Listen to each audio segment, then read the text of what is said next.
Content warnings for this episode include dysphoria, suicide, sexual abuse, involuntary hospitalization and medication, and religious trauma.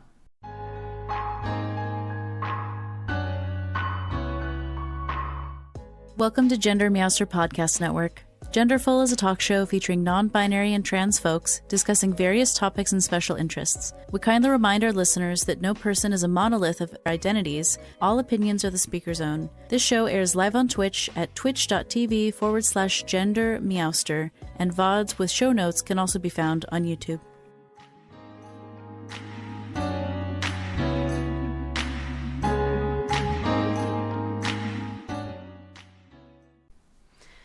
So hi everyone, my name is GenderMeowster. I use they, them pronouns, and I'm here talking with my very good friend today, who I'm gonna let introduce themselves. Hey everybody. Hi. Hi. My name is Brooke West, and I use they and she pronouns. I am on unceded Coast Salish land in Olympia, Washington, the Pacific Northwest. And although I spent most of my life on Chumash land in Southern California, I've been up here for about 8 months now, here at the far end of the first winter of gray that I've ever experienced. So I've heard it's been snowing in April in Olympia. Snowing, hail, wind blowing sideways. It's not Southern California, that's for sure. It's not a desert, which is a good thing. It's one of the reasons why I'm here. I can breathe. Air is more moist. I can breathe. I love that. So for our chat, just to know what today's topic is, we're talking about yoga and yoga therapy and what it's like to use yoga while you're trans and how that might help with the experience of being trans. So before we even jump into questions about anything, Brooke wanted to offer the community a short yoga practice. What should we do to prepare? So really the only thing when I teach that I like to suggest people come with is willingness. And you don't have to do anything really. You don't have to do any of this. Just going to make it a little trauma sensitive, trauma informed, little guided relaxation for self-regulation and trauma recovery. Cool. So you might just take a moment to bring your awareness to your environment, the space that you're in. We use the 5 senses when we're coming back into the body. So you might take a moment to notice maybe your sense of touch, the temperature in the space. You can make any adjustments to make yourself more comfortable once you have that information. You might notice the felt sense of your physical body against whatever it is that it's resting on. If you're standing, maybe at the feet. If you're sitting, maybe at the seat. If you're lying down, maybe just noticing the support. Observing any sounds. Notice the sound of your breath. In particular, the sound of the out breath. The out breath is the relaxation phase of the breath. And if the eyes are open or closed, you might observe any sensations of light, color.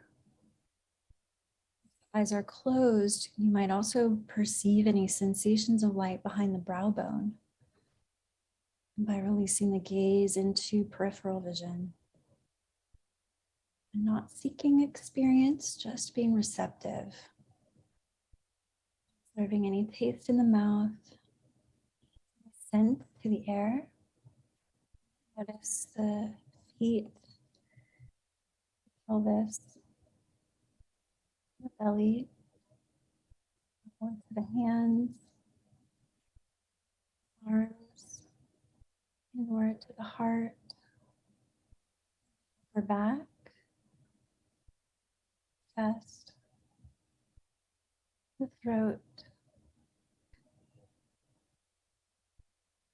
a point between the eyebrows. Like to, you can place your hands on your belly or your heart, or you don't have to. Just taking another moment to observe the body breathing itself. You can deepen the breath if you prefer. To having a sweet conversation. Thanks for having me here. Thank you for listening, for your attention. I'm sending my love out to everybody. I could go on and on. I love it.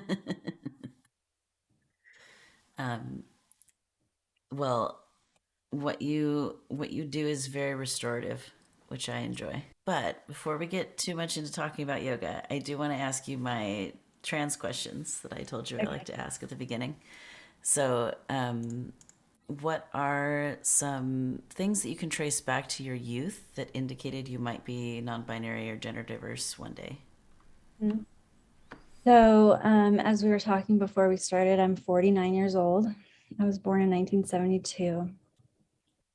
And I grew up in LA in a pretty liberal community.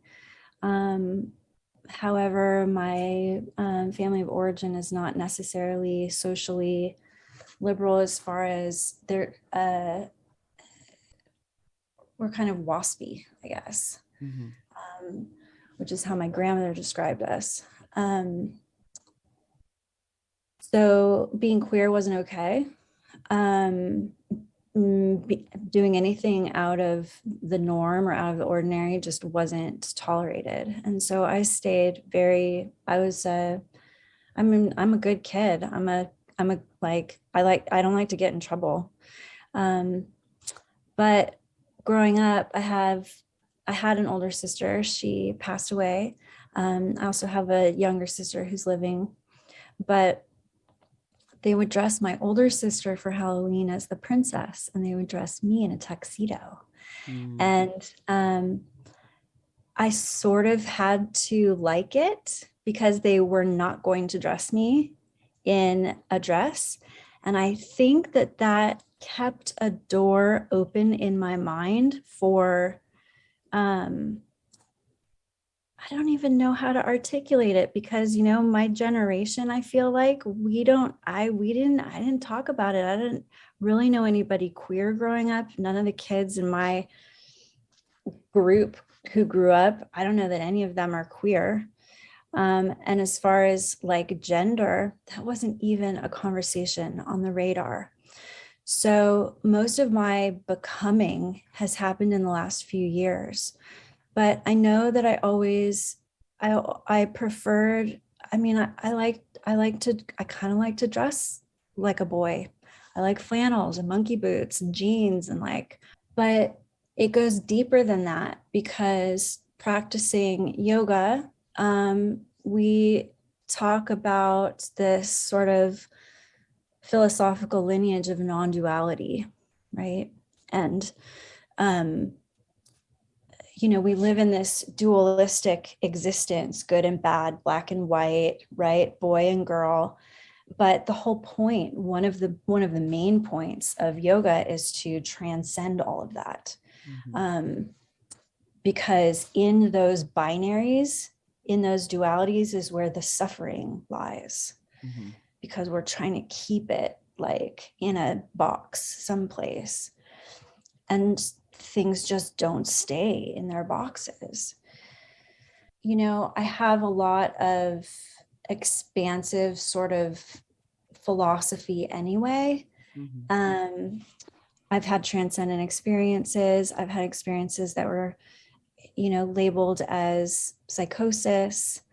And there's always been something missing in that conversation, getting a doctor's opinion Mm-hmm. that like doesn't fit what my own personal experience is. Yeah. So now aging, right? I'm in menopause. And if I was queer before, I am definitely queer now. Like my sexual preferences change, which actually happens in menopause more commonly than anybody talks about. Oh, really? Yeah, That's cool. it's in the book. Which book? There are it's many. in it's in Christiane Northrup's The Wisdom of Menopause. It's this thick book. Mm-hmm. Are there a lot of And yeah, contributing authors? no, but she's worked with a lot of doctors over, she owned like a holistic clinic in Maine, maybe, or something for a long, long time. That's awesome. Um, yeah. And, when COVID hit, I went online and I'm part of a support group, a big worldwide support group. And I found a queer meeting, and there were a lot of trans and non-binary folks that I like fell in love with on that meeting. Mm-hmm. And hadn't really ever, I've been living in this really small kind of conservative coastal town and on the central coast of California, and very homogenous, very white, not a big queer community at all.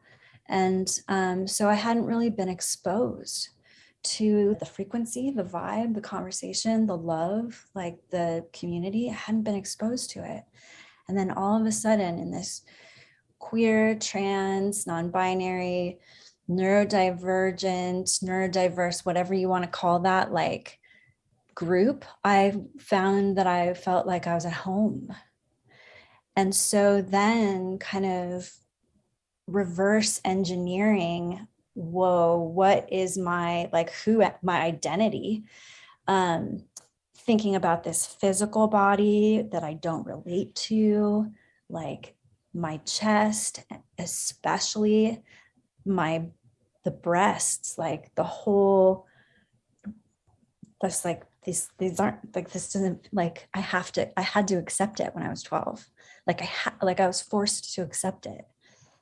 And I never even thought about it because I just don't have the brain type to wish a lot of things. I don't feel like that's really useful for me to like wish things were different. I'm like, to be in acceptance. I can be in denial easily, but I think that's probably what I've done with my breasts, is like kind of been in denial. Like, I'm not one to flaunt it. I don't, you know, bikinis and all that stuff. Like,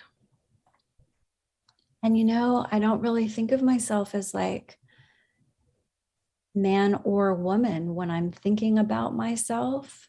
I remember walking down the street with my mom.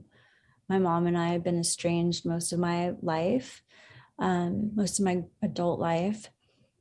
But there was a time of like reconciliation. We were walking down the street in my little town, in the main kind of town.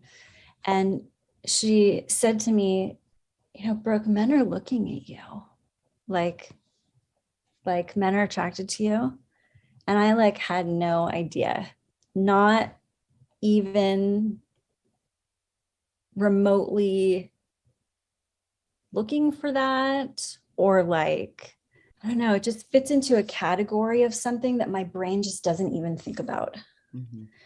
I'm not thinking about sex a lot of the time. Like, I think I'm way less sexed than most people. I think that this life is way more spiritual for me. Although, I find sex to be spiritual and wonderful, but like, it's not something that motivates me. And so even thinking about like, any part of the queer piece, any part of the, gender queer piece, I've only recently been thinking about it. And, when I think of other people, a lot of times I think of them as they. Like, it's not really I don't think it's really my nature to be categorizing things, or I've come far enough in my evolution as someone who wants to decolonize everything, that like I'm looking at things much, much differently than your average bear. Yeah. You just blended so many concepts together in the most beautiful way. What a great shake. Oh, that's nice. Thanks for saying that. I'm Someone, nailing it. you're doing it. Incredible. Incredible. Incredible. Someone in the chat mentioned that some of your experiences, particularly in regards to sexuality, sound rather ace or asexual spectrum. like, maybe demisexual or maybe asexual or some other flavor of like, you know, Well, what's so funny the about sex not being the thing that motivates you is very in that region of identities. I didn't have kids. I didn't want kids. Once I realized that you didn't have to have kids, I was like, well, I'm not having kids. Why would I do that? There are a lot of Um, spoons. That's what I thought. Like, wow, children are so many spoons. yeah, yeah. I don't want to Um, do that. and yeah, uh, so all of this vocabulary is new. It's like relatively new, me Because you've being been almost in that right. small town in California with no Yes, LGBTQ community. yes, yes, right. Yeah. Um, so I don't know. Am I ace? I know I'm pretty demisexual. I know that's true. I'm really turned Yeah. on by a good education too. That Um, is also another thing, too. um, but I mean, I would totally have sex if I had someone that I liked long enough to like stay with. I don't know. This isn't a life where I'm gathering things. Mm-hmm. My understanding from some Vedic astrology is that this is a life for me to let go of things. Mm-hmm. So I don't have kids. I don't have a partner. I don't have a house. I don't own property. Mm-hmm. Um, I just kind of am living for the day. And I kind of long for sort of the fairy tale, I think. Mm-hmm. And I really enjoy people, and I also really enjoy my solitude. I take a lot of seclusion, um, being disabled. Mm-hmm. I and highly sensitive, empath, and psychic. Even I could go so far to say, like, I need a lot of alone time to clear my channels and self-regulate. I've lived with a lot of trauma. It's one of the reasons why I do yoga and now offer yoga, because it's a milieu where um, I guess to some degree that I can control. I Mm-hmm. have some control, and I can come back into my body. It's asked of me to come back into my body, to come back to my breath. Um, and I needed to be a part of something that made sure that that happened, because I can go so far off Mm-hmm. trying to get away from all of this Yeah. that I needed something really to harness me that was as peaceful and sweet and gentle as yoga can be. Yeah. So you use yoga to deal with dysphoria. I use yoga to deal with dysphoria, dysmorphia, sleep issues, mood issues, self awareness, my ethics, the way that I talk to myself, recognizing my thought patterns. I use it as a mental health tool, a physical health tool. I use it as a way to give me some identity. Mm. Yeah, Yeah. it's it allows me to. I'm Yeah. not doing it as a religion. I'm not doing it as because someone told me to believe in it. I'm doing Right. it because I've experienced it, and it's true for me. It Mm-hmm. works for me. Mm-hmm. Um, Sounds like it's a big part of your paradigm. It's like beyond a special interest. yeah. So do I use it for my gender dysphoria? I would have to say that I don't think about it the way that I think you might think I think about it, like as far as how I use yoga for it, like as a Mm-hmm. remedy. Mm-hmm. Because so much of the time, the yoga that I'm doing in my mind, that's not the exercises, it's not the physical movements. Mm-hmm. So that's such a tiny slice of pie of the whole pie. Mm-hmm. They say it's such a tiny slice of the pie, the exercise and the movement, that if I gave you that piece of pie, you would laugh at me and hand it back and say, give me more, because it's like not even worth Mm-hmm. eating. it. That little tiny It would just, sliver. Yeah. it would just be a tease. Yeah. And really that's what it is. I think that's how like the Western folks have come to yoga, is through this physical practice. That's Mm-hmm. great. If that's the gateway, cool. But there's so much more to it Yeah. than that. Um, Yoga as lifestyle. it's yoga as lifestyle. And it really, to me, has become a lifestyle of relaxation. Mm-hmm. It's about having a lifestyle of relaxation so that I can comb out what is true for me, Mm-hmm. gender wise, sexuality wise, capitalism wise, Mm-hmm. who I want to be friends with, what's important to me. Like I can get so caught up in being a people pleaser and, wanting you to like me. Mm-hmm. And that's exhausting. It is. It's exhausting. Mm-hmm. I feel like maybe we strayed for a second from something that you had asked, and I don't know if I answered it, but I just wanted to. Oh yeah. Goodness. I have so many different questions. I suppose I could ask you the audience question that has come up. Yeah. Mirami asks, would you define what yoga is for you? Which you sort Ooh, of just that's did, but if you want to try to such a good question. crunch it Oh, again. I find one of the hardest questions to answer is, what is yoga? What Yeah. is yoga? Because actually, it's a lot of things. Yeah. Yoga comes from the root yoke. Um, what are we yoking? I think we're yoking this spirit thing to this earth thing. And Mm. in between, there's all kinds of different, like, oh, are we doing that through my physical body? Am I doing it through the way that I treat other people? Am I doing it by how I'm breathing? Like, when am I thinking of this like other bigger consciousness, this true consciousness that is nothing? It is without binaries. That's kind of the place that I'm always working from, because binaries have gotten me into really big trouble. So yoga to me, it is a way of living. It doesn't have to be, but it is for me. Yoga has given me a way to move through the world that is intentional. I can be mindful. I can use my hypervigilance to create a healthy environment for myself. It's yoga to me. It should be relaxation and something that allows me to check back into what my true nature is, what my intuition is saying, what's coming unbidden without me trying to monkey with it. Mm.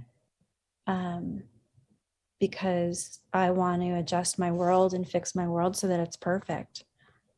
And it's not, and I just can monkey with it like until I'm blue in the face. So yoga makes me come into like a state of acceptance of what is, so that I can then calm the whirlpools in my mind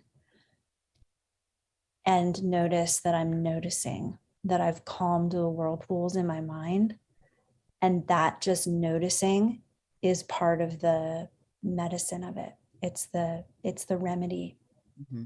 for like being so externally engaged. So yoga for me is really an internal practice. Yeah. It sounds like it's perhaps partially an acceptance practice. Well, definitely it has to be. I mean, that's where the mindfulness comes in, right? Like Mm-hmm. even just like, so I had some, like my back went out this last week. My Mm-hmm. SI joint went out. Um, and I have to be really mindful right now of like how I twist and how I reach and how I like put my seatbelt on. And I'm yoking what's real in my body with what needs to happen so that I can be experiencing all of those things from a place of calmness and peace, joy. Mm-hmm. love. Yeah, I have to be an acceptance of the fact that like I can't throw my body around right now. And then trusting that if I continue to take care, Mm-hmm. um, it will work out. Yeah. And that it's working out by me taking care. So yoga is union with the divine is the goal, but it's also the journey. Mm-hmm. So like it's not about what's out there in the samadhi or enlightenment that I might get if I do enough lotus pose or whatever. It's like, okay, where am I right now? What needs to happen right now? Where's the joy right now? And I get wigged out. I mean, don't get me wrong, like, but I mean, there's a reason I practice yoga. Like, Yeah. there's a reason I have a lifestyle of relaxation because, like, I've been involuntarily hospitalized. I've been Yeah. involuntarily medicated. I've been in states where get me out of this body, get me out of this reality, get me out of this like colonized situation, capitalism, men, mean women, people telling me what to do. Yeah. Like I can't even be. Like I have no place to be. So I'm just going Yeah. to check out. Yeah. Well, Why that not? brings us to our next question, which is how did you get into yoga? Um, I walked through the door. Uh, when I grew up when I was born in Santa Monica, California, and my parents had a house in Benedict Canyon, which is in Beverly Hills, in the hills way back. We didn't have money necessarily. It was a long time ago. They bought this little cabin. And out the canyon into Beverly Hills itself was a yoga studio owned by a man named Bikram way back when. And he was on a TV show called That's Incredible, where he would lie on beds of nails and then put a board over him and then have a motorcycle go over him. And I was like, what is that? And like uh, watching yogis in contortions get put into plexiglass boxes and having them be thrown into the pool and having them like be able to get out. Like, what is that? And reading in like the Guinness Book of World Records, like the guy with the longest fingernails and they're curled around and he's like a yogi.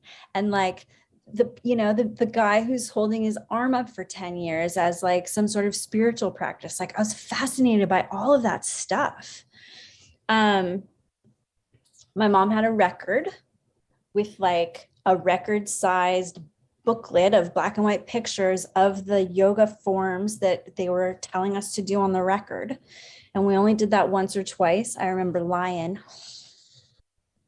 I thought that was so funny. And I'm a Leo. And I was like all about it, could identify with it. We only did it a couple times, like I said. And it was like a sweet moment between me and my mom. We didn't have a lot of sweet moments together. So really fond memories of that. And then in high school, there was a yoga class at the community center, and I signed up and I went one time. And then my sister went to a drug rehab facility, and I stopped going. But it was always there in the back of my mind. I should have gone back to yoga. And actually, when I was a little kid, 5th grade, 4th grade, after school, I would stand in this one spot in the living room and I would do like somersaults and handstands. And like, I was like doing calisthenics in my like living room after school. I was really kind of athletic when I was a kid, gymnastics and swinging on the bars and stuff. Fast forward 10 years later, my sister dies of a drug overdose, suicide.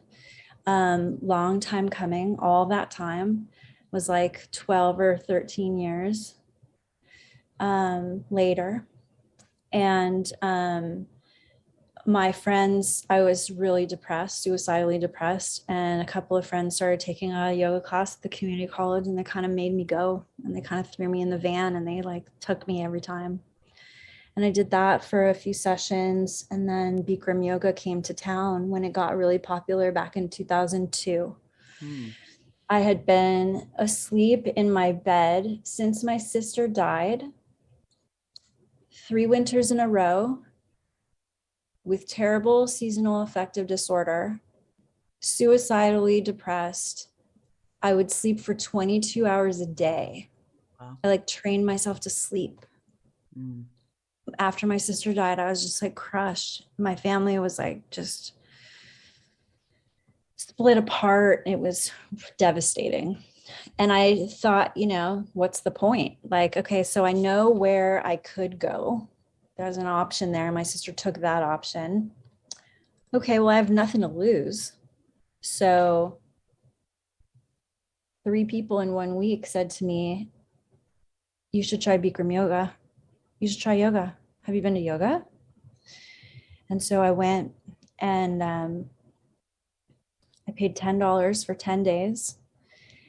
And because my little sister was going and knew the owner there and knew what the situation was for me and what that yoga could do, because it was so hot. It was 105 degrees. It was like the hot yoga. Mm-hmm. Um, in exchange for bringing flowers into the yoga studio, I could practice for free. Wow. And so I was basically given a membership with in good faith that I would come and I would always make sure that there were fresh flowers. I owned a little flower business at the time, Mm-hmm. um, that only operated on the weekends and holidays. And I started going, and I started going like 5 times a week. Wow. And I went and I went and I went and I changed my body. I changed my mood. I changed the rhythm of my day. I changed my social interactions. I changed my heart rate variability and my lung capacity. I started looking at myself in the mirror for an hour and a half a day, Oh, wow.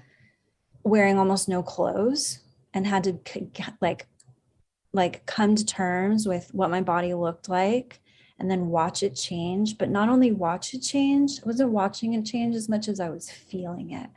And because in the Bikram tradition, you do the same yoga postures in the same sequence every single time, no matter Mm-hmm. what studio you go to, Mm-hmm.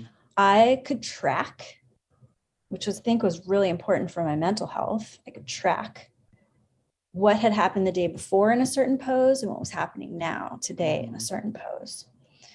And that gave me a sense of place.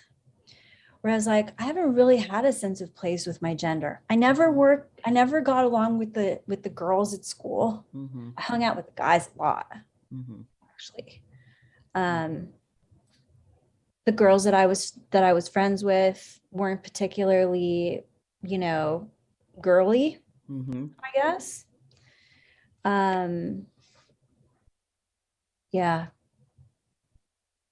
yeah. I wonder if those girls are transmasculine or non-binary these days. Yeah, so I don't know if she's watching, but my junior high school best friend was we were in love with each other. Ooh. But Gay. she came from a religious family and was expected to marry a boy of her religion. And when I leaned in to kiss her when I was 16, she leaned in for a sec and then she pulled away, and then our friendship broke up, which was also devastating to me. And then she ended up like looking for men to marry. But she actually called herself queer to me this month. Oh my God. She's married, she has kids, religious. Wow. And there's something kind of non-binary about her, I would have to say. Yeah. Well, and that's a thing that happens, right? Is like we as people in Western society are born into a place where there's a script for how you're supposed to behave and what you're supposed to do. And so deviating from that is like people have some feelings about it and some opinions about it. And, it's only when we have those moments, right, where we have, in one way or another, hit a bottom, right? For you with yoga, it was when your sister passed away. Um, you know, for me with gender, it was like my brain was obsessively thinking about it and I literally couldn't think about anything else. It was like the volume just had to keep getting turned up and turned up and turned up and turned up until I dealt with it. And so it was at 11 out of 10. Like we broke the dial and it was stuck on loud. And I was like, okay, I guess I have to deal with this now. I can't Yeah. keep Uh-huh. kicking it down the road. How loud do you need me to get? Exactly. Yeah. So, Yeah, I mhm. know. And I think it's gotten loud for her. And it's really painful. Yeah. Well, and It's that so dissonance painful. between what is authentic and true for me and what am I living today, that is one way to define dysphoria, right? Is that dissonance between those two things. Like, there was a time where I had breasts. I've now had my top surgery, but having all that chest tissue is just like, Oh and my like God. and I've told you this personally before, like I didn't realize how much dysphoria I had about my chest until it was gone because I was in that constant like snooze the alarm, just ignore it Yeah. state. But there's so much energy that's expended doing that Yeah. activity Yeah. and Well, it's for never my ending. and for my mental health, I Hmm. wonder Hmm. how much have I been snooze, and how much prana or energy would be released Hmm. if that snooze was off. Hmm. Like these these are big and they're Hmm. uncomfortable and they're hurting my back and I Hmm. can't run. I used to run. Hmm. Can't run this Hmm. with this. It's yeah, this whole, and then, I mean, it changes for me too. Like I feel I feel really comfortable with they Hmm. as a pronoun, and I know that people prefer, especially trans people, they often prefer she or he. There's something in my mind that is just Hmm. they like I'm not looking at that. There's something beyond. There's a spirit or a soul or like Yeah. a being or something in there that is really what I relate to. I Hmm. think in my own mind, Yeah. that's for me the way that I move through the world. And so that therein, it's not so much a fight or an activism for, it's like a given. Hmm. Yeah. So that's It's hard interesting for to me me. that you have they and she pronouns instead of they them pronouns. Yeah, well, you got to give it some time because, I've lived a life that is, you know, like I've lived a life in a very small community and had to build a business. This is my excuse, okay? Had to build a business in a new emerging profession. Yoga therapy is new. Yoga therapy is 30 years old, maybe. And every time I say to someone I'm a yoga therapist, I have to explain, which we haven't quite done yet, what Hmm. is yoga therapy? What's a Hmm. yoga therapist? And if I said I'm a yoga teacher, you're going to pay me $10 an hour. Hmm. I'm a dime a dozen. Yeah, except you're Yoga not. therapist is different. Yeah. And I am different. And it's the moniker that, I mean, it's what I use, but there's also something in me that's like naturally a helper, a servant's heart, a healer, Mm. um, and can pull some magic down. Yeah. Um, So, can you tell us what type of yoga do you teach? Like, what is that? And yeah, then, if you feel like also lumping in what's the difference between a yoga teacher and a yoga therapist, then you can answer both or just one. yeah. Did I finish my thought though? It feels like there Yeah, was you one can. little thing. Yeah. Well, no, I mean, I feel like I went kind of on a tangent. I can't remember what it was. I just wanted to be sure that I answered the last question, but I can't remember what it was Oh, it because I'm was just so how do you, fascinated by yeah, my story. yeah. How do you, it was how did you get into yoga? That was the last question I asked. Yeah, I mean, so I started going to Bikram yoga, and the teacher right away, within the first 2 weeks, said, "Brooke, you should go to yoga teacher training." Oh, I know what it was. You talked about my pronouns, why it was they and them. Yeah, it's I feel like I'll go back to that, but I feel like, you know, this is an education and we all are teachers in a different way. And I want to do a soft entry for the people who I know in my own community back in California are able to take it in at a certain rate. And I feel like it's okay because I don't have anything to prove to them, that they slowly start to integrate it so that it just is normalized. People respect me. I have a good reputation. And if I can deliver something as radical as this in a way that is really easily integrated, I will be doing a great service to society. That's how I feel about it. So instead of like slamming it down with like, here's this rough kind of shift, that's just not my style. And I think that it's actually, I'm doing that intentionally because I know the people who, I know where I come from, and I do want to make a permanent change. And so that's the tactic that I've decided to take. That's my strategy. Um, I just wanted to finish a little bit. The teacher saw me, said, "Brooke, you should go to teacher training." I had this meditative focus. It was just kind of natural. I ended up going to a teacher training a couple of years later, and a lot of magic and things happened that weren't supposed to happen to help me. I kept getting scholarships. The door kept opening for me, and I didn't have any money. I was really not well after my sister died, and being hospitalized and medicated, and like coming out of that, the whole thing was. It's incredible that I made it through. And also with my queerness, like it's incredible that I persevered.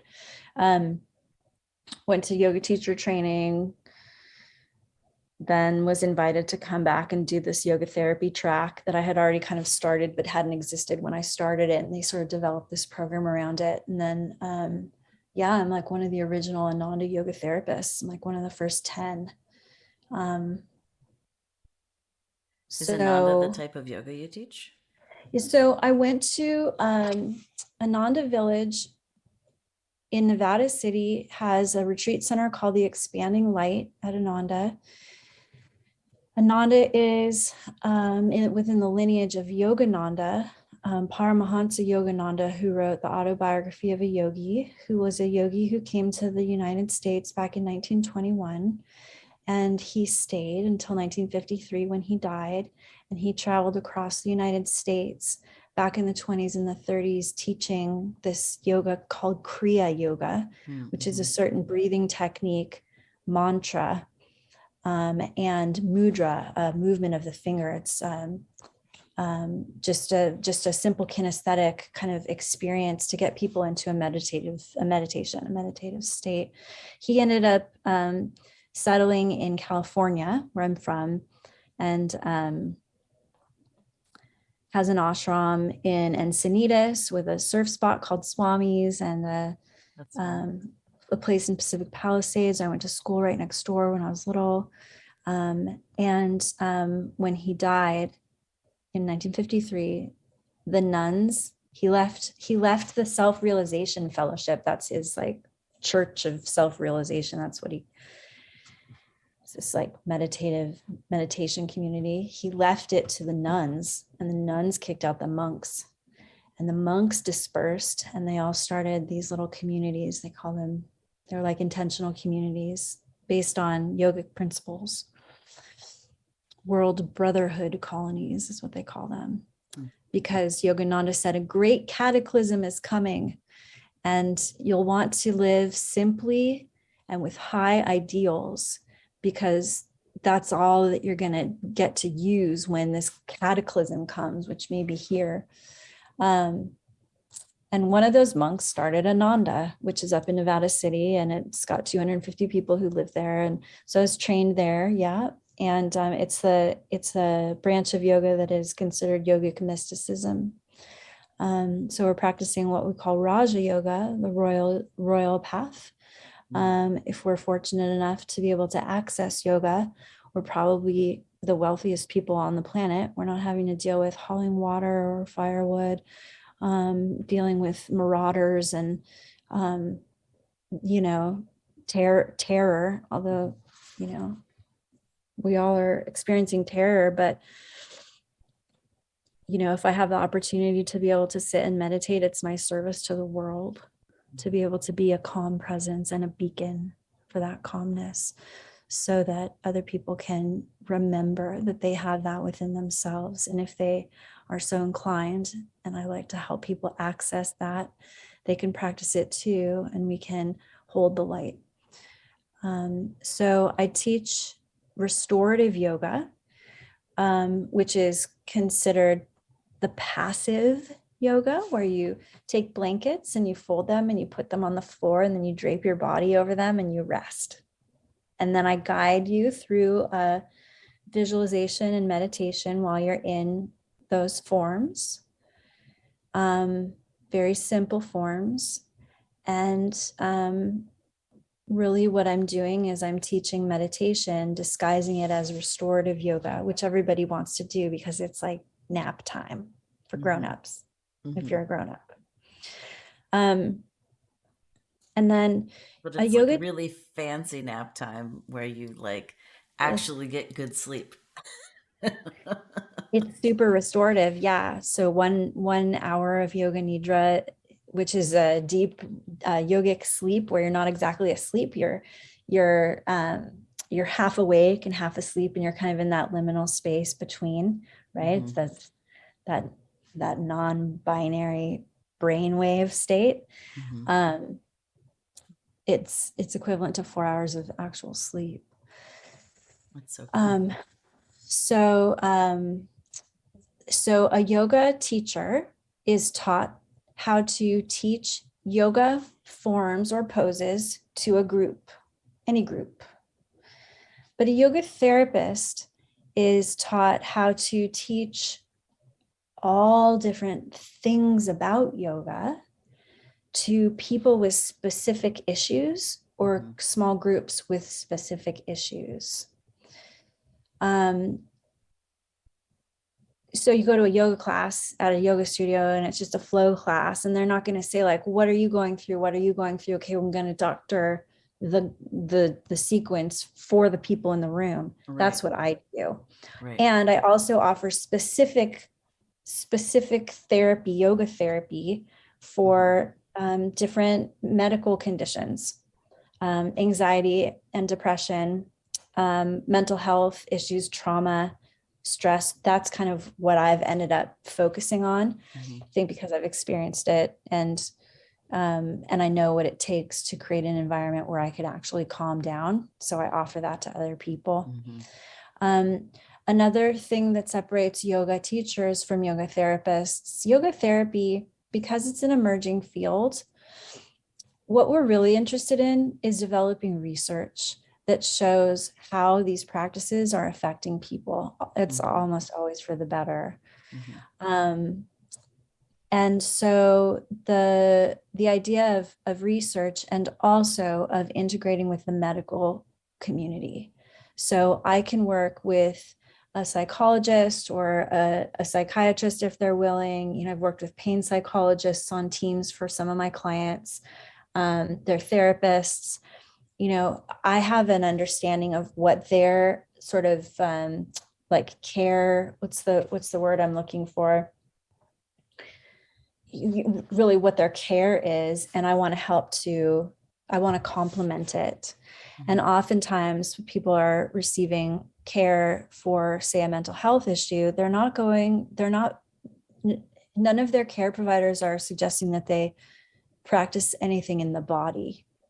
Yeah, or at least that's how it's a been. lot of talk therapy and mental stuff. Right. But then you need to So yoke all of that talk therapy to your body, which is where yoga comes in. yeah. And maybe the nicest way for a lot of people could be relaxation Yes, methods, because napping especially, is much nicer than being in a hot room doing repetitive things. well, for some people, they need the hot room doing Yeah, repetitive because of their brain yes. and their The body. Like, predictability is remember, I nice. was an athlete, right? When I was a kid, like, I needed, like, Yeah, I totally but, did Bikram yoga in 2002 when it was at the height of ooh, being a thing. I remember like getting up at 5 in the morning to get in a car and drive with my mom half an hour into the studio that was in the next town over and do the 6 a.m. Bikram yoga class before I had school at 7:40 a.m. wow, the focus. Yeah. We only maintained it for like one winter because it was like dark and cold and depressing, and it was like the thing that Wow. was helping us maintain our mental health through that dark cold winter, Yeah, like right yeah, after her divorce. Like everything was yeah, terrible, and so we went and did Bikram yoga. yeah, yeah. Oh Mm-hmm. god, I was so sweaty. And then I had to go do PE at school, and I was like, why? Oh my gosh. Yeah, Yeah. you're like, can I get a note from my yoga teacher that I've already done this? Can Oh I, my yeah, gosh, can I I've get a worked pass for harder than today? any of you. Yeah. Can I skip the mile today? I already sweated for an hour at this I'm just place. gonna hang out over here These by the weird drinking naked shower. adults. I'll hold your clipboard. I'm gonna go get a Capri Sun. I'll be right back. I love that. Well, and I love that Bikram was sort of some of your very early experiences with yoga as well as a young person. Like how cool that Well, wandered into both of our lives. young, I was 29, 30. But the thing that's interesting to me is that Bikram's teacher, Vishnu Ghosh, was Yogananda's brother. Oh my gosh. And my teacher's teacher is Yogananda. So Mm-hmm. all that time that I was sweating in that hot room, it was all in the lineage of this certain meditation technique. Mm-hmm.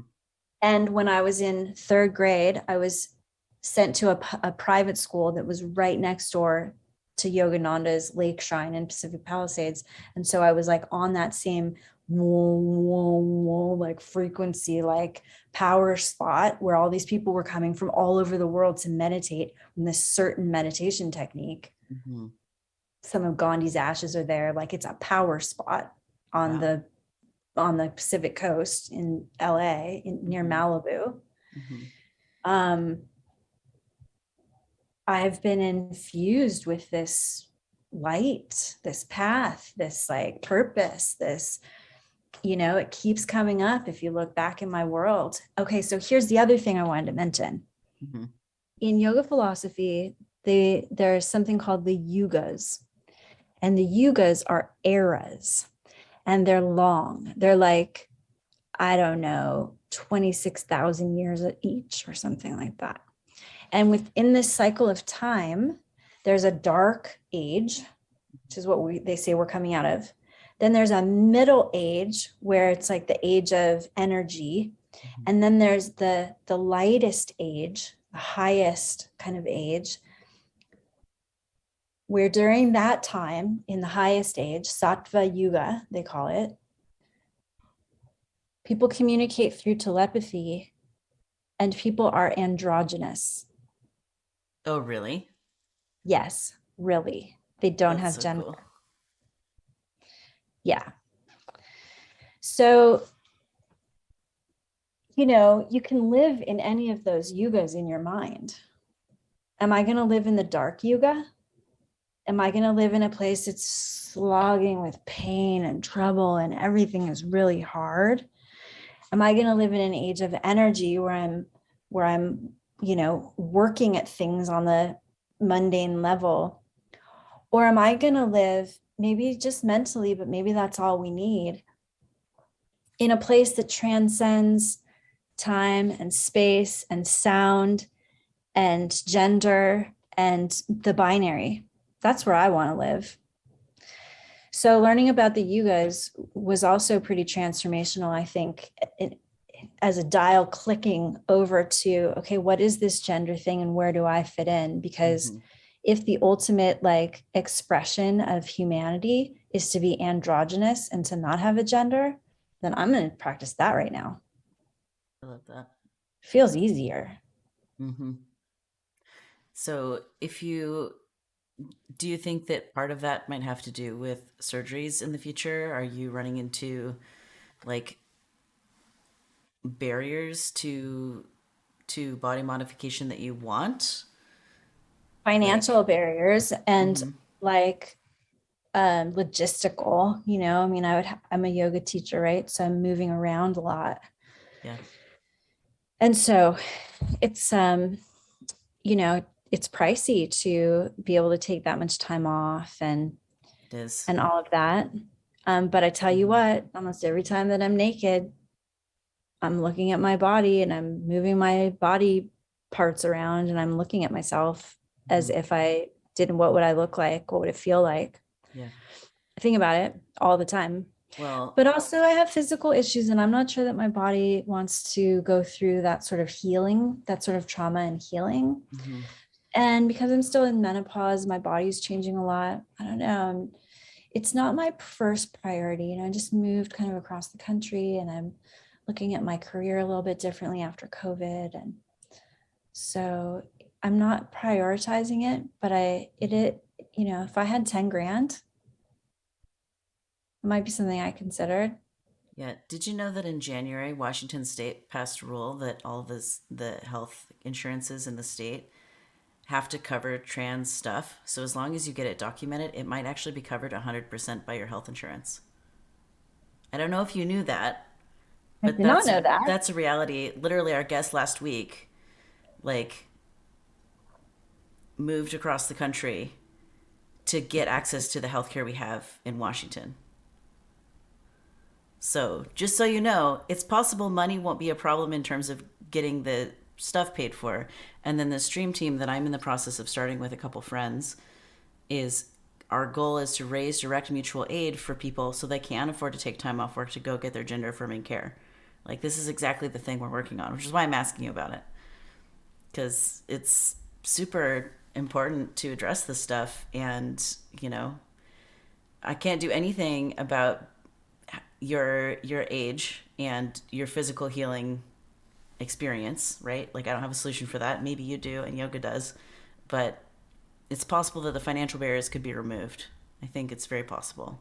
Like, that's the radical activist work that I'm actively doing every day of my life when I come and sit down at this computer to do these streams. Is that's actually the whole point of what I'm doing, is to remove that barrier for people. Well, I like to attune to things, and it hasn't felt until just now like it was something that I could attune to that would Mm, actually, be fruitful. Like I was mm, saying before, I'm not somebody who wishes for things that yeah, aren't possible. yeah. I go into denial. So I I will that is very interesting. Oh my No, God, that would be amazing. I know. It is so amazing. That would be amazing. It is. It's so good. And just like the folks, like like the universe conspired to get you through all those teacher trainings and you just kept getting scholarships and all of that. Like, what if that is possible to happen again now? Like, what if the universe is conspiring that you just happen to move to a state in 8 months ago that is going to cover this thing that you've been in the process of realizing is a thing. Well, I definitely need to get hooked up with a therapist because I'm having a really hard time. And yeah, I do want to talk to them about all of this. Yeah. So, I um, um I know people that can write you letters. We can talk about that. of course you I know do. people. It's the alphabet mafia. We do what we want.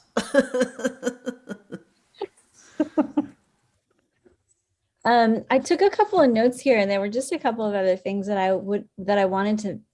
I mean, could I mention? Yeah, Are yeah, we yeah, yeah. are we going over time? Okay. No, you're fine.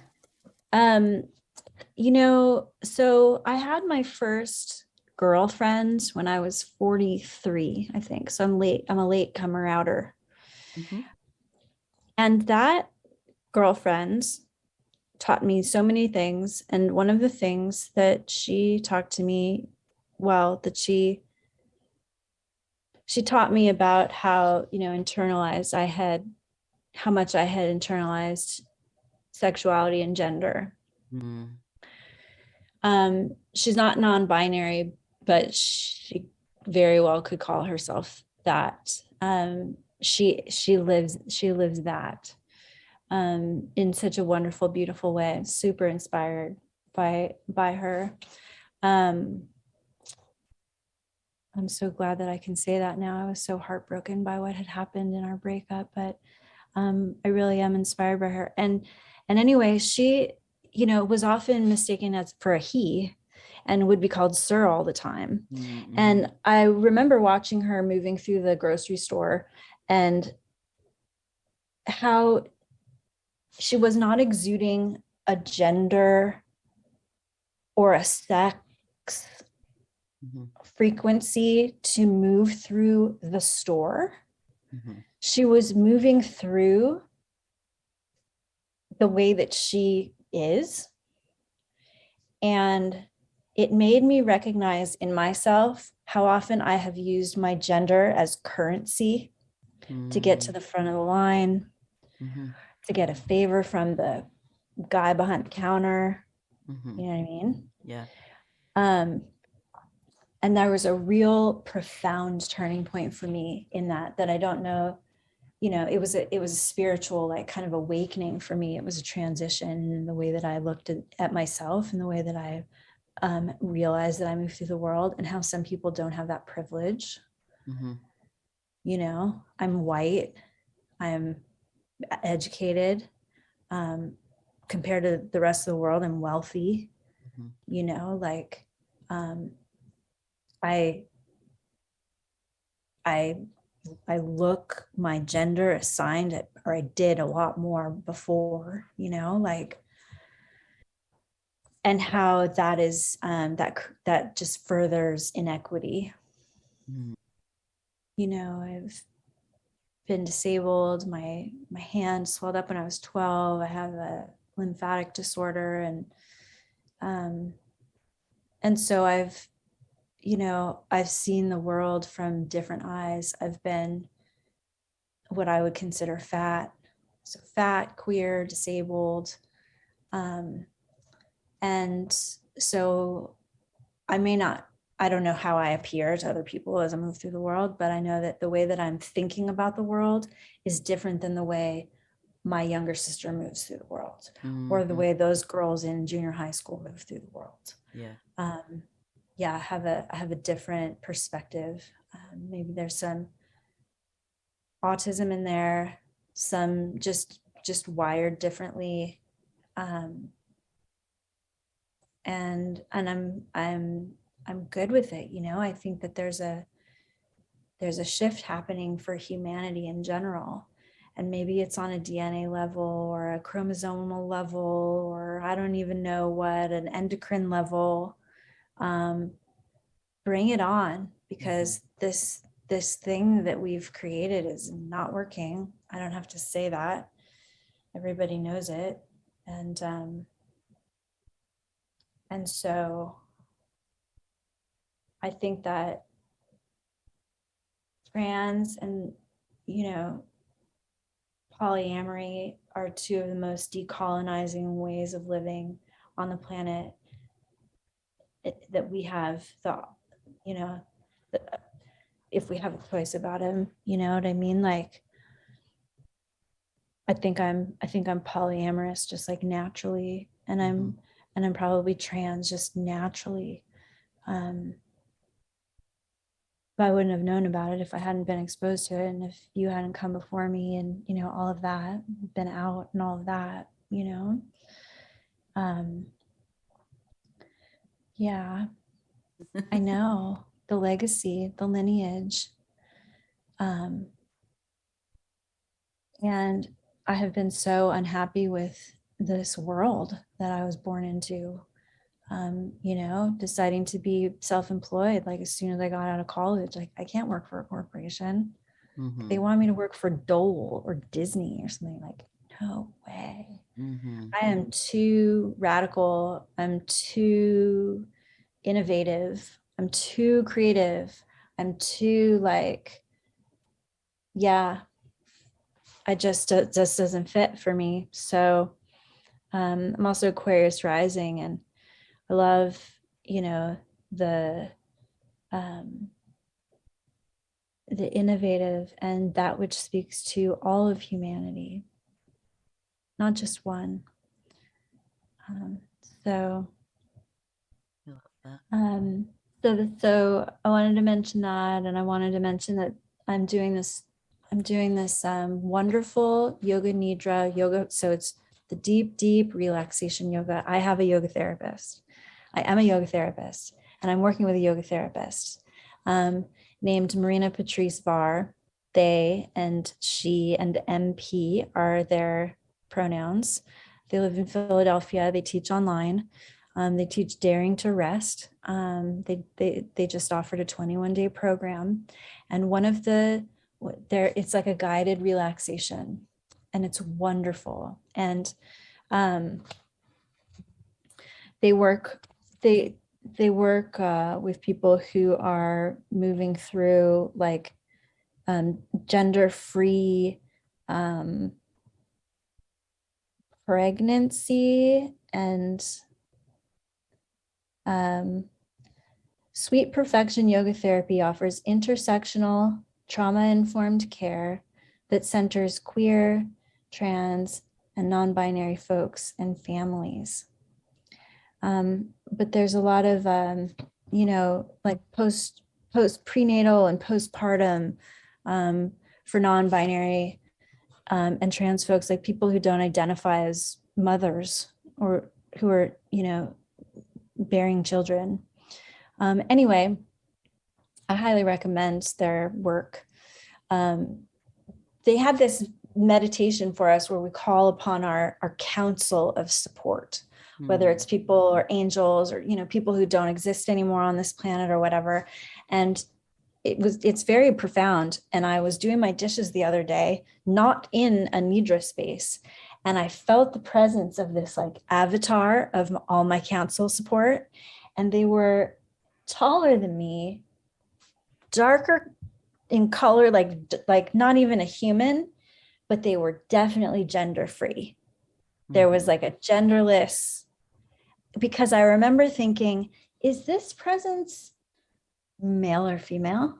Mm. And like the answer was no, no, and no, and that, and there's peace there. Mm-hmm. There's peace there. I love that. So I just really appreciate being, we need to, to, everything that's happening in Florida and all of that, like, and all those states, right? It's like Yeah. 18 states, 25 states. It's like a We lot of talked states. about it at length last week on stream. Yeah. There's a lot Mm-hmm. going on politically right now. It's a pretty concentrated attack on trans people. Yeah. Mm-hmm. So being queer and trans is political. Yeah, And our identities and our bodies are politicized. The same thing has been happening to BIPOC people ever since the creation yeah, of this country. yeah, yeah, I know. Yeah. Mm-hmm. Hmm. Well, we're about halfway through stream, unless you want to be done. Oh, we're only Um, halfway? yeah, we can do 2 hours. We can do 2 hours easily.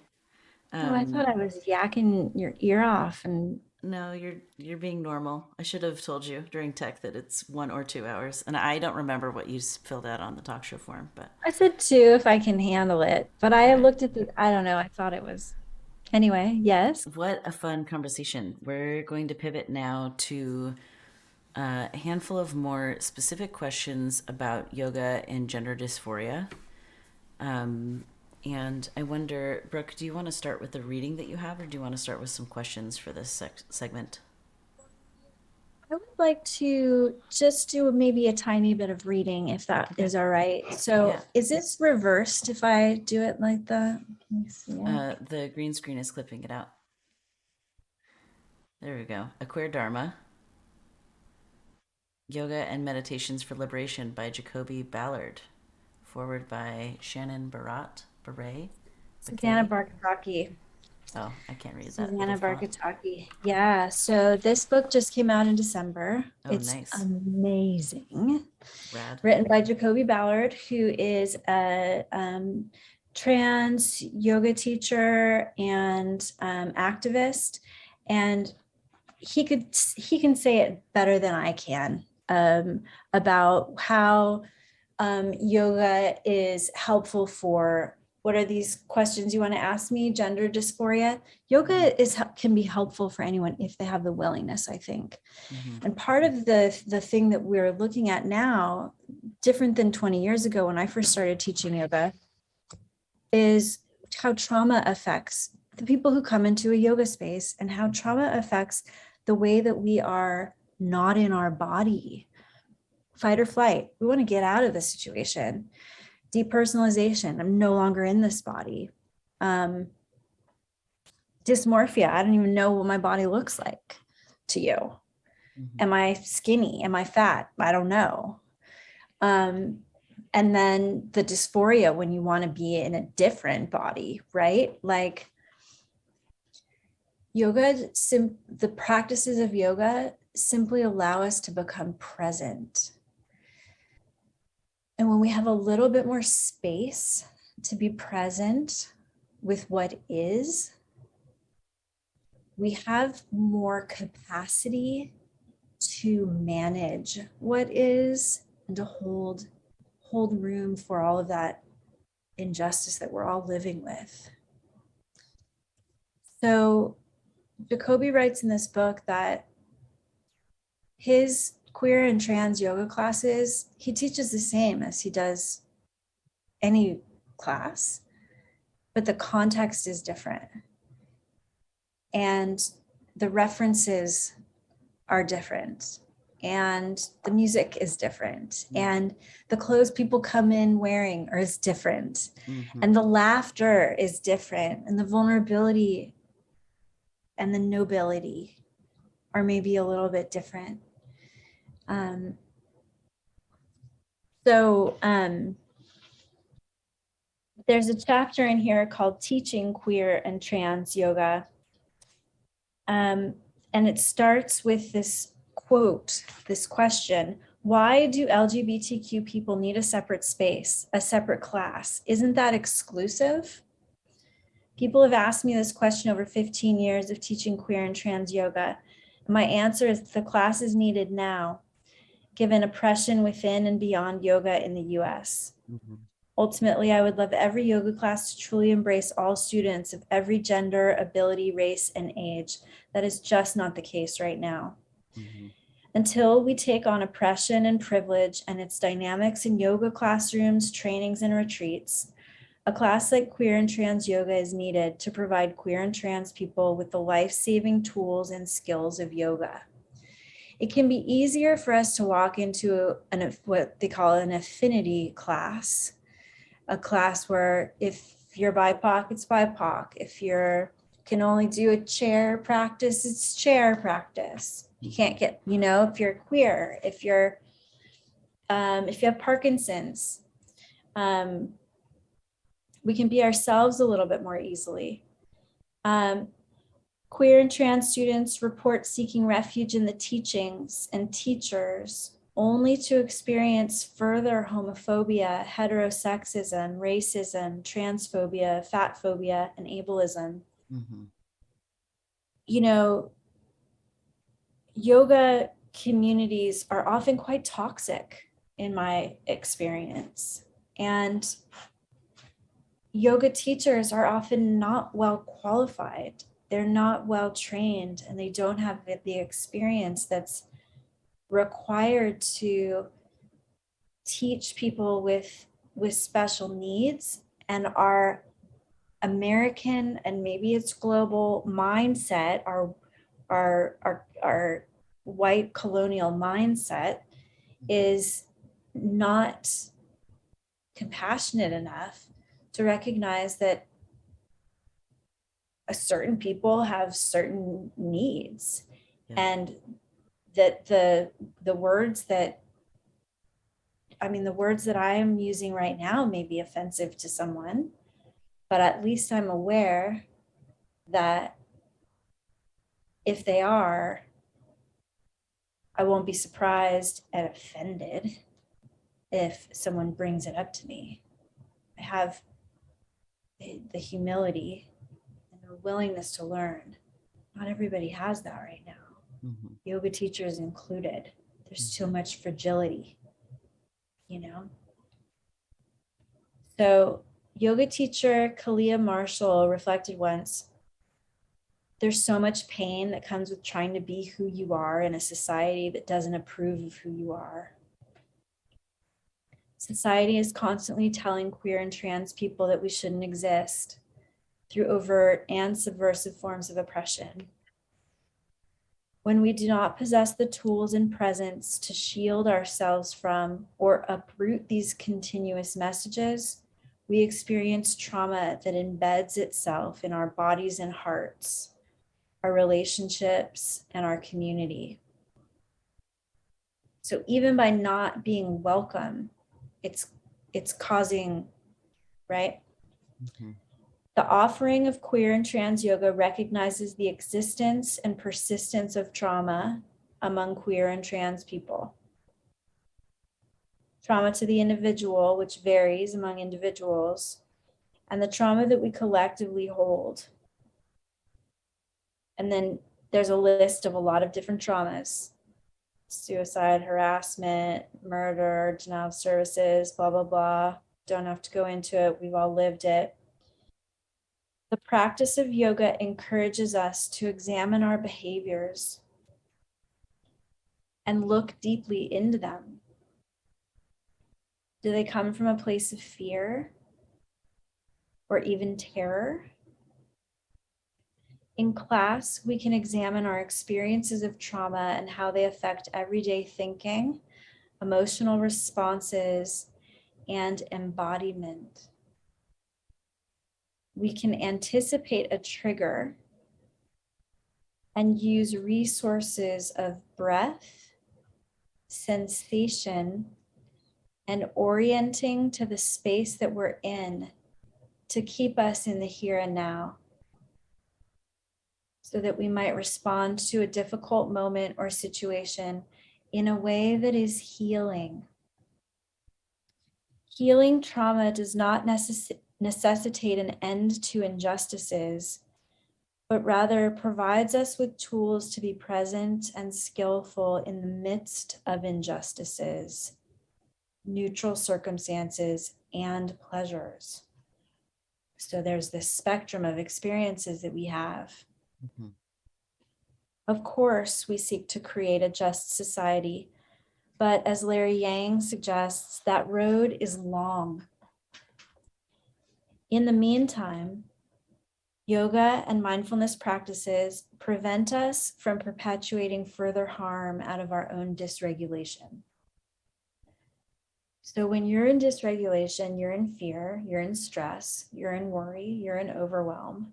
Mm-hmm. Your behavior is going to be affected, and it's going to, right? We get irritable, we get, right? We get angry, we turn it on ourselves and we feel guilty, or we, go to our addictions or whatever it is. Mm-hmm. But when we come into a yoga practice, we are simply becoming aware of what is happening, of what is. And from there, we can make a decision on a choice. We can decide to do something different. Regulating ourselves, our emotions, our trauma, so that we can actually be in present executive mind, as opposed to in lizard brain reactivity, animal behavior, but really be in human higher awareness behavior, planning, sense of humor, communicating, negotiating, apologizing, being compassionate, right? Like intellectual. We just have a whole lot more choices than if we're running on like lizard brain. But when we're in trauma, when we have trauma, fight or flight, we are in primitive brain, lizard brain. We're not able to think and negotiate and manage our lives. So, you know, for the dysphoria, if you're fixed on changing your gender, there may not be, there may not need, I mean, does there need to be a remedy for that? It's like change your gender if you can get to it, you know? If you can't get to it, coming into maybe a relaxation or coming into the I mean, the last thing you want to do when you're miserable in your body is come back to your body. Yeah. So having a skilled teacher and a wonderful welcoming community, or doing it online, finding somebody that you like to be moving with and you like that kind of movement or that kind of breathing or meditation. I mean, all of those parts are healing. Remember when I said I first got to Bikram, I changed my body, I changed my sleeping pattern, my eating pattern, my social world, my, like, all of those things were part of the healing. It wasn't just that I did this one sequence or this one pose that I thought was really, like, I looked fancy in it. That's not what it is. It's mindfulness, where we are choreographing our movement with our breath, brings us back into the present moment. It creates GABA in the brain, which helps us to regulate our hormones and our stress. It helps us sleep better. There are things going on in the system beyond, did I look fancy in that pose? Mm-hmm. That makes this practice valuable for anyone, in my opinion. Yeah. Yoga is broad enough that no matter who you are, we should be able to find something that you can do. If you're a yoga therapist, you've been trained in 1,000 techniques. And of those 1,000 techniques, there must be one or two that your body and your mind can do right now to bring you into present moment. You just need to talk to somebody. You might even already know some of those techniques that get you into present moment and not know that they fall under the umbrella of yoga. It's not some like mystery thing that's hidden behind the curtain. You know, when you're cold and you drink hot tea, that's yoga. You're remediating with a remedy of the opposite. Mm-hmm. Yoga and Ayurveda are remedies of opposite. You're thinking too much. You think you should sit down and think about what you're thinking again? Like, that doesn't make any sense. But the opposite of that is not thinking. It's watching your thinking. Not trying to find the solution, but just watching it zip. And like, kind of, you know, objectively, it's almost like I can laugh at myself now so much better than I could before. Because like, I don't identify with this anymore. I am not the body. This is a temporary sheath in my belief system. My soul is coming through and animating this thing, and I have this thing so that I can do what my soul wants to do and learn the lessons. And in 40 years or 40 days, or I don't know when I'm going to die, but whenever it is that I die, this thing is going to just rot. Mm-hmm. I like to be comfortable in this thing. And I do a lot to make myself comfortable in this thing. The way that I eat and sleep and hydrate and dry brush, and, you know, the soap that I use and the exercise I do or don't do, you know. You know, Brooke, it's really um, it's amazing how much information you have in your brain and your body and your spirit about yoga, because it's like take everything that you've learned in 50 years of being alive or less and stuff it into a 2-hour conversation. It's such a challenging task. And I can tell that you have such a breadth of knowledge about this. Um, so maybe before I ask more questions, if we have piqued people's interest, how can they learn more about you or listen to you be well versed about yoga some more? How can they pay or hire you for your services? Like, what are some of the options available for folks um, that want Want to more keep of their this eye on yoga me? therapy stuff? Yeah. I had someone take my class at Cal Poly. I taught at the local university in San Luis Obispo for a few years, and she took my class in 2013. And in January, she called me 9 years later and said, "I want to work with you privately. Will you be my yoga therapist? I need to do work with you." I'm amazed that it made such an impact on her. This restorative yoga that I teach, this relaxation based, you just get to rest. You have permission to rest. So that's what I teach. That's the backbone of everything that I teach, is this restful practice and self-awareness. I lead 12-week yoga therapy programs. I don't offer single sessions to new clients, because really what yoga is meant to be a long-term practice, a disciplined, consistent, and long-term practice. It's written in the Yoga Sutras. And so when I work with people, I like to be able to work with them for at least 3 months so that we can develop a rapport and trust, and see if it's a fit, and see some changes if changes are going to happen. And they always do, unless there's a willingness factor that the person can't go into the willingness. I'm on Instagram. It's not the fanciest Instagram, but I love it.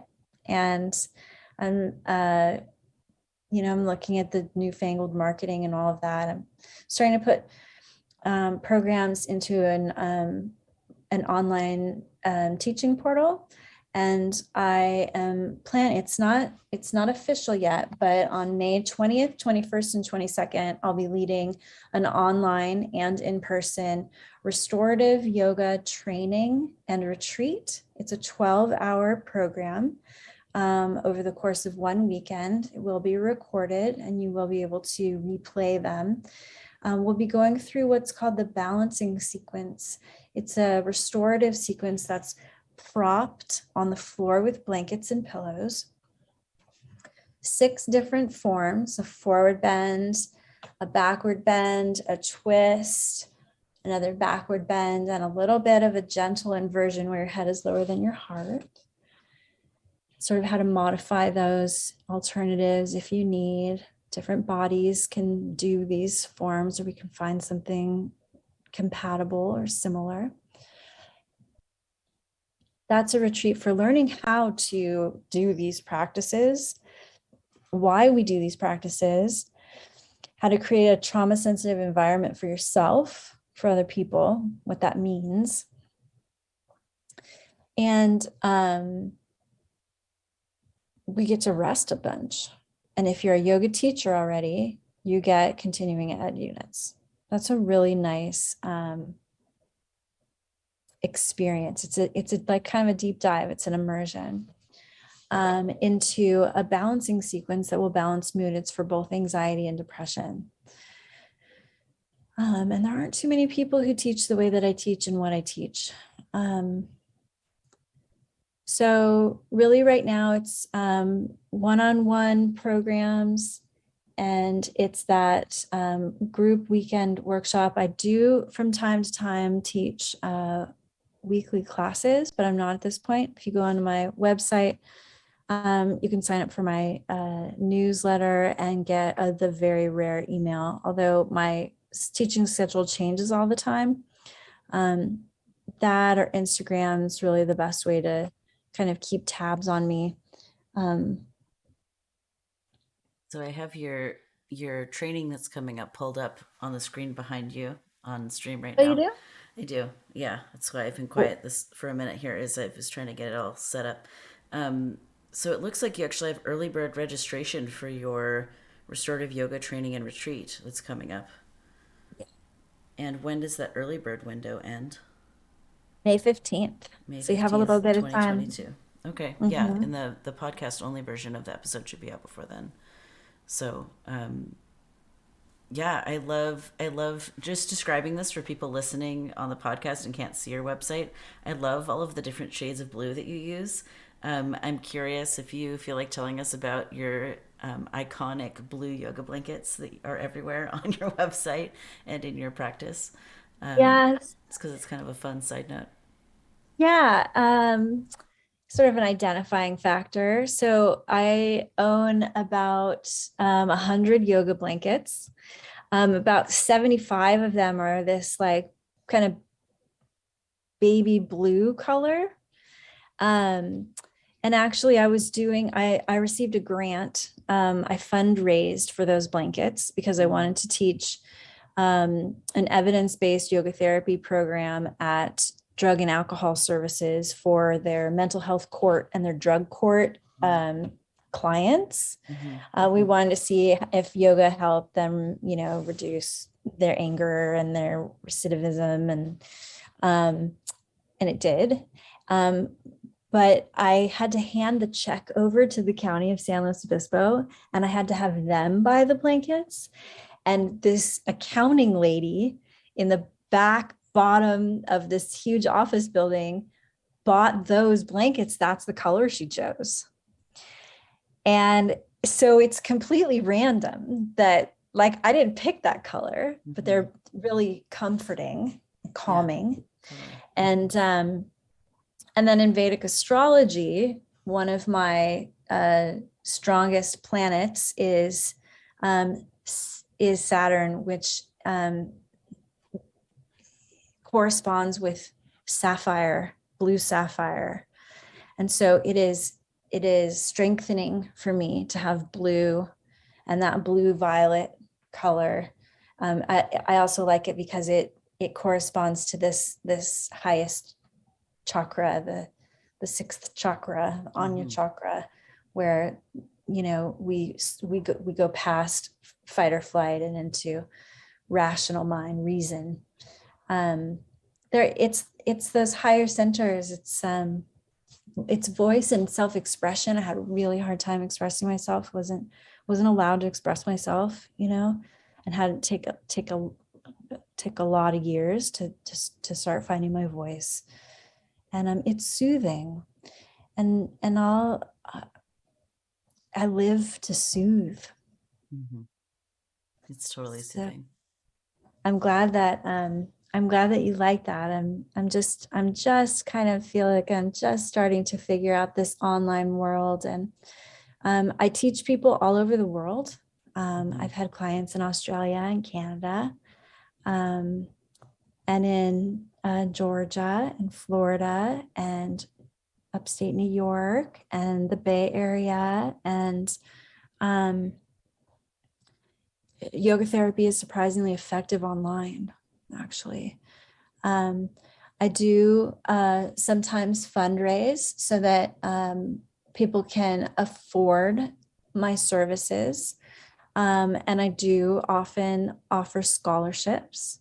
And so if the rates that you see are prohibitive to you, but you're interested, please reach out and talk to me, because if you want to be there, I want you to be there. Mm-hmm. I want you to learn this because, like I said, there's a there's a beacon that we are, and the world needs as many beacons of calmness as possible right Mm-hmm. now. Wisdom, the wisdom in the calmness.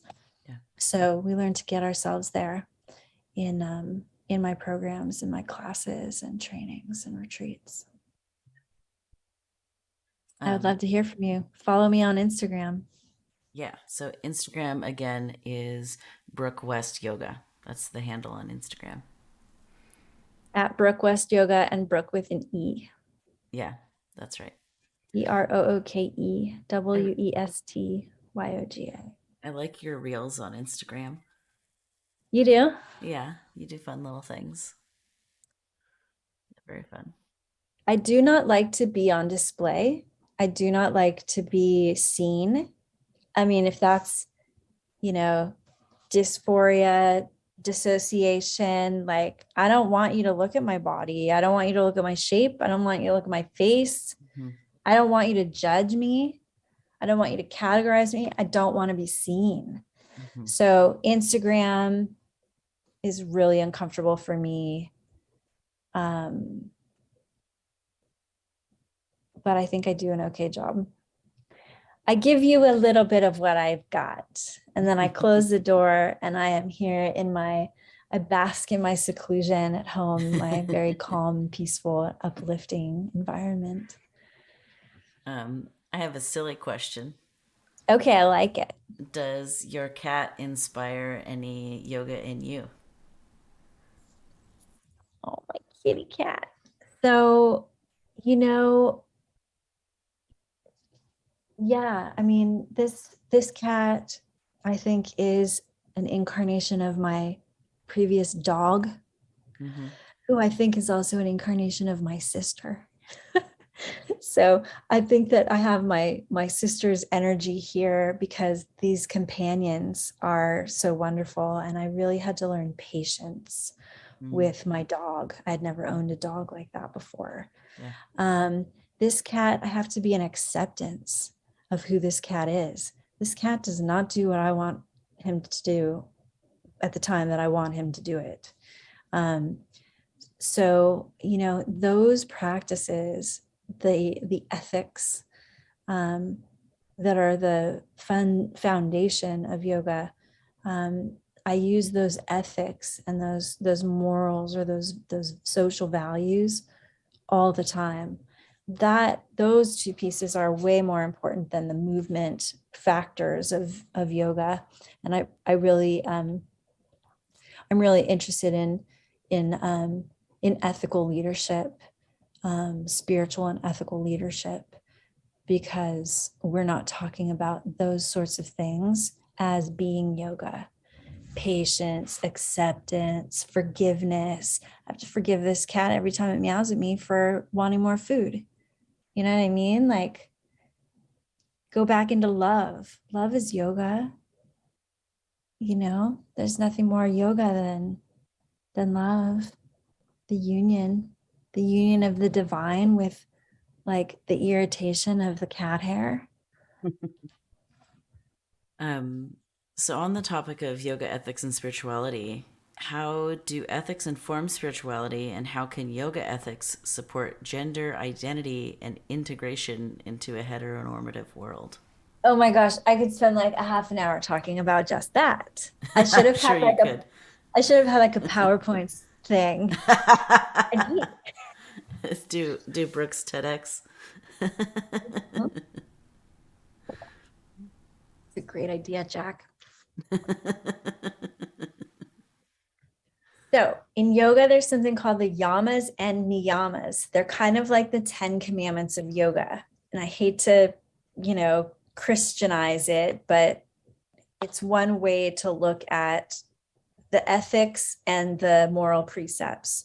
The first one is non-harming. Dr. Martin Luther King Jr. and Gandhi used that one. The second one is non-lying, telling the truth. Mm-hmm. The third one is not stealing or being generous. The fourth one is what they call brahmacharya. It's like moderation in the way that we expend our energy, sometimes translated as celibacy, but that's not necessarily what it really means. It means much more than that. And then the fifth one is non-greed. So those are the ones that we do in relation to other people. We don't harm them. We don't harm ourselves either. We don't lie. We don't steal.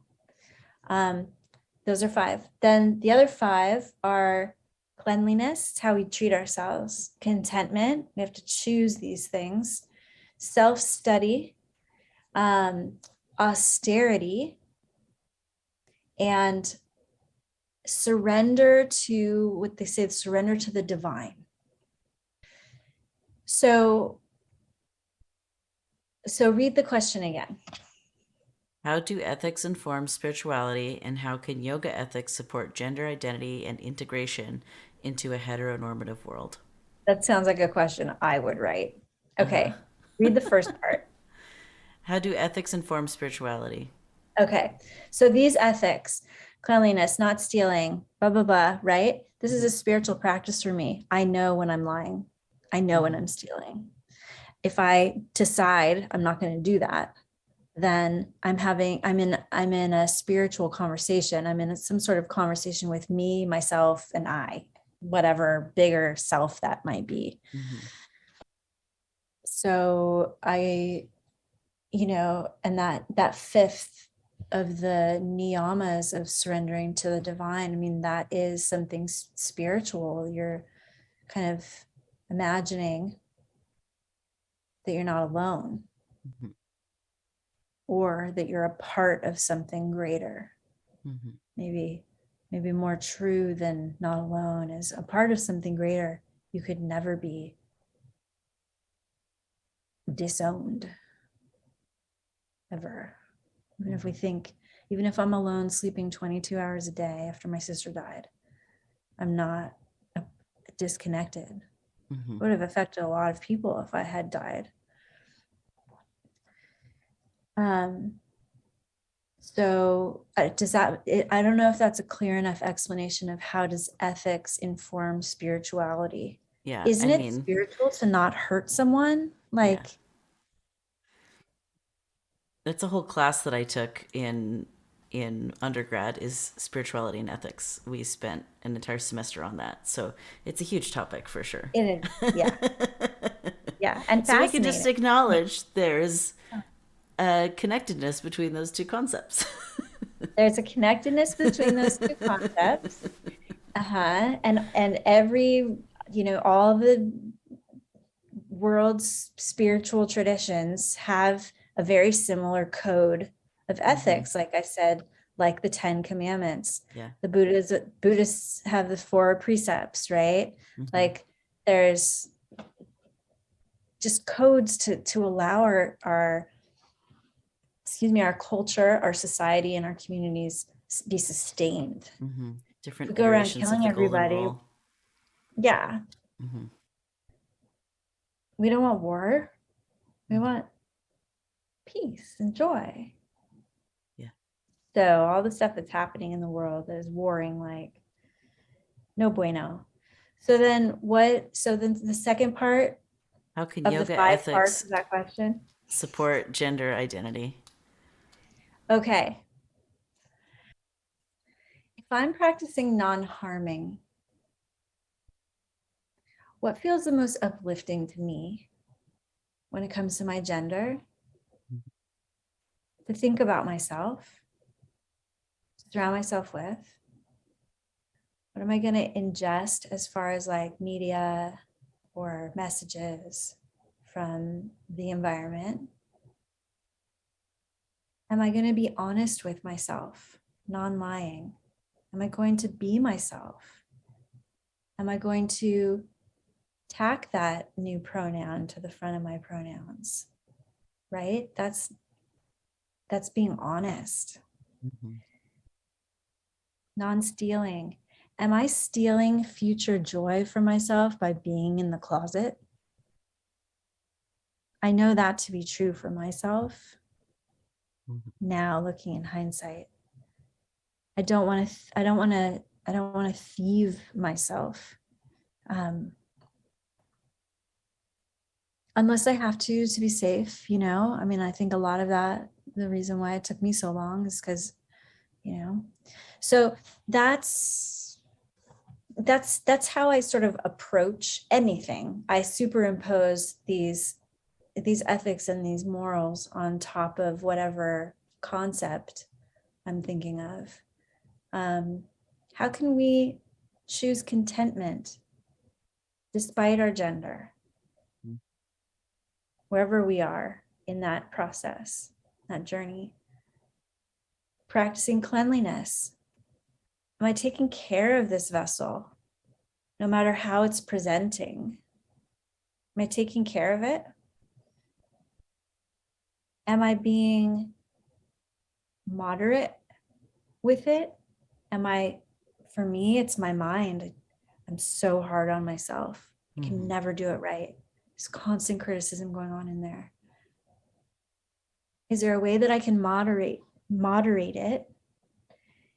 Can I be gentler with myself? Do I need constant practices of mindfulness and awareness to notice that I'm actually doing that? Mm-hmm. Do I need people around me who also believe in me? Yes. And tell me that I'm wonderful and that they want me to be happy and they want me to be me. And whether that means that, whatever that means, surrendering to the divine. So I don't have the financial resources to have top surgery.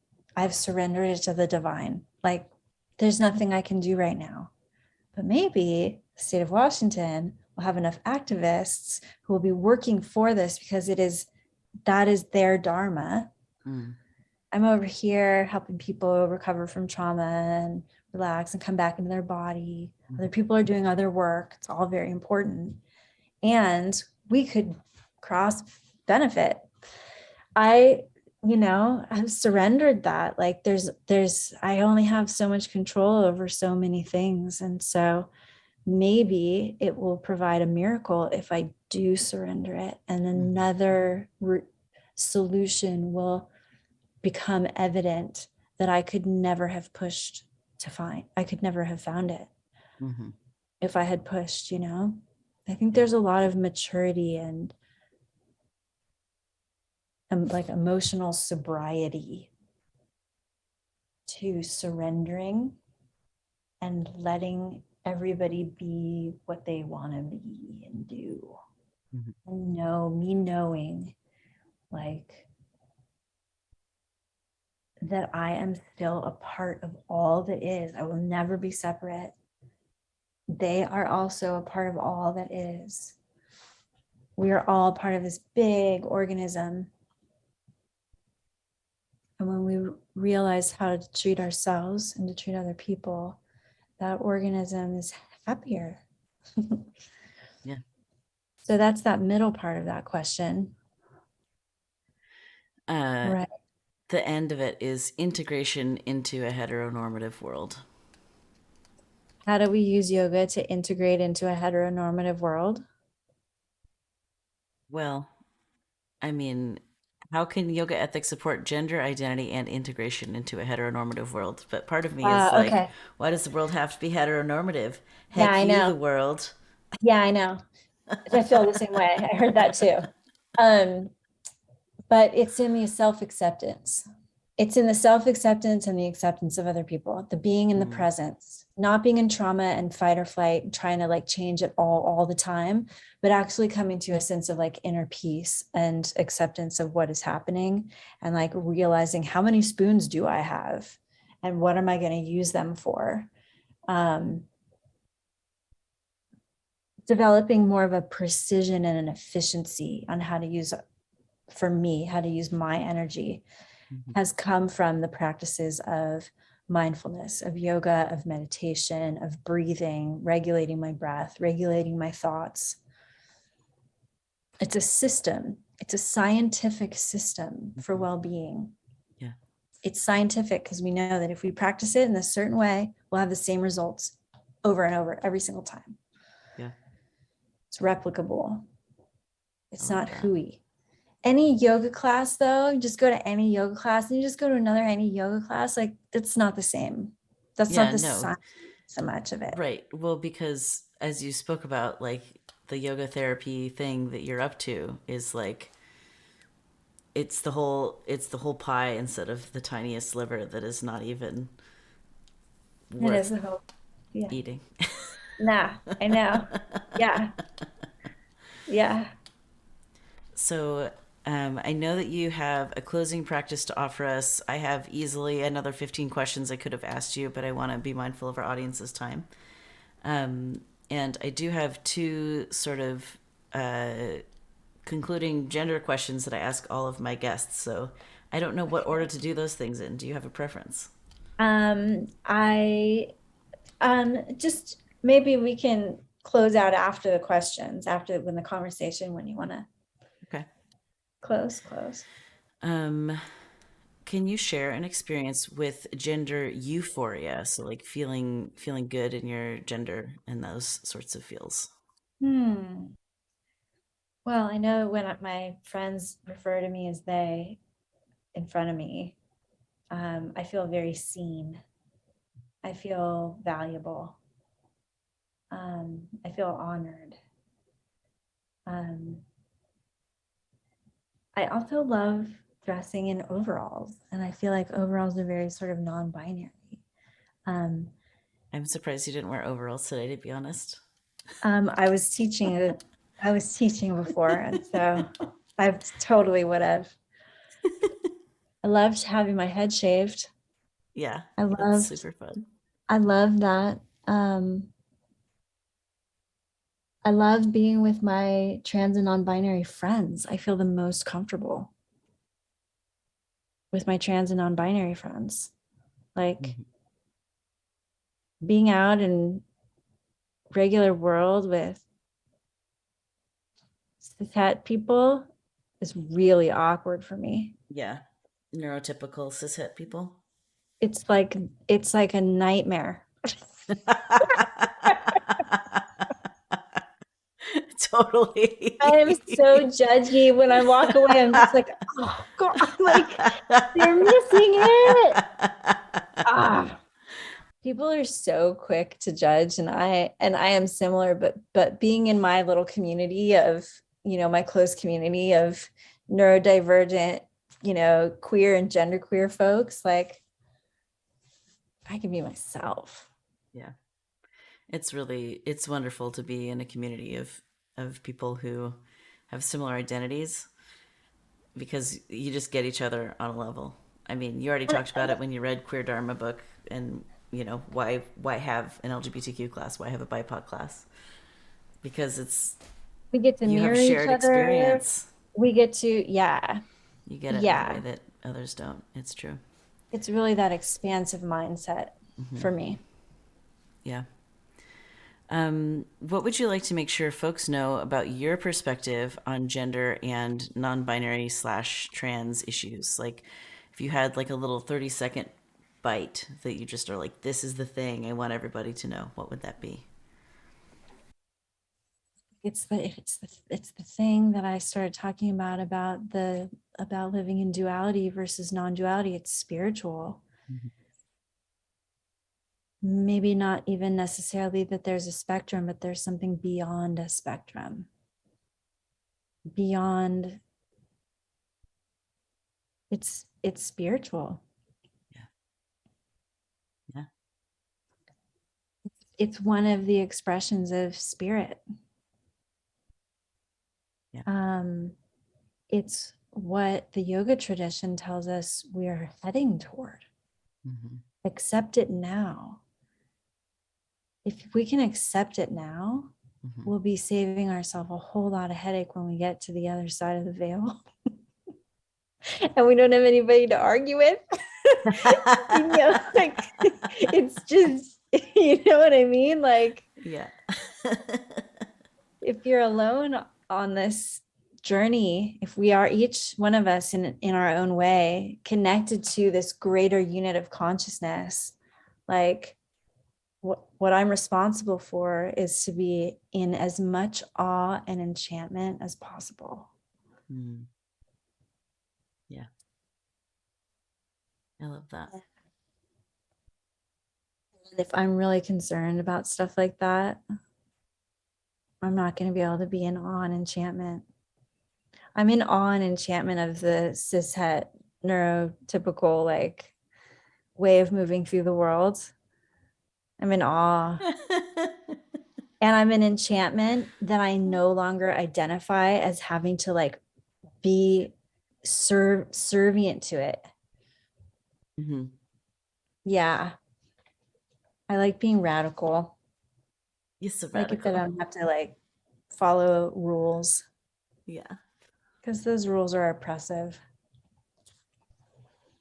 We have a sound command on the channel where queer we do what we want. It's pretty fun. I would like that on a bumper sticker, please. I'll tell the merch team. That's so funny. Oh, that's so funny. Well, would you like to offer your closing practice for us that you wanted to do? Your nidra, your yoga nidra? Yeah, do we have just a few minutes? Sure. Yeah. So you might bring your awareness to your seat once again. And no matter if you're lying down, if you're sitting up or standing up, you might imagine as you inhale, lengthening the spine and growing tall. And then soften the shoulders before you exhale. Glide the chin back. And then exhale. Inhaling through the nose near the point between the eyebrows. Drawing the breath all the way down into the belly, letting the belly expand and soften. And as you exhale, imagine energy moving from the base of the torso up through the center of the torso toward the spiritual eye or the prefrontal cortex of the brain. So inhaling through the nose, past the point between the eyebrows, and bringing that breath down into the belly, expand the belly. And as you exhale, imagine energy being liberated to move upward through the spine toward the spiritual eye.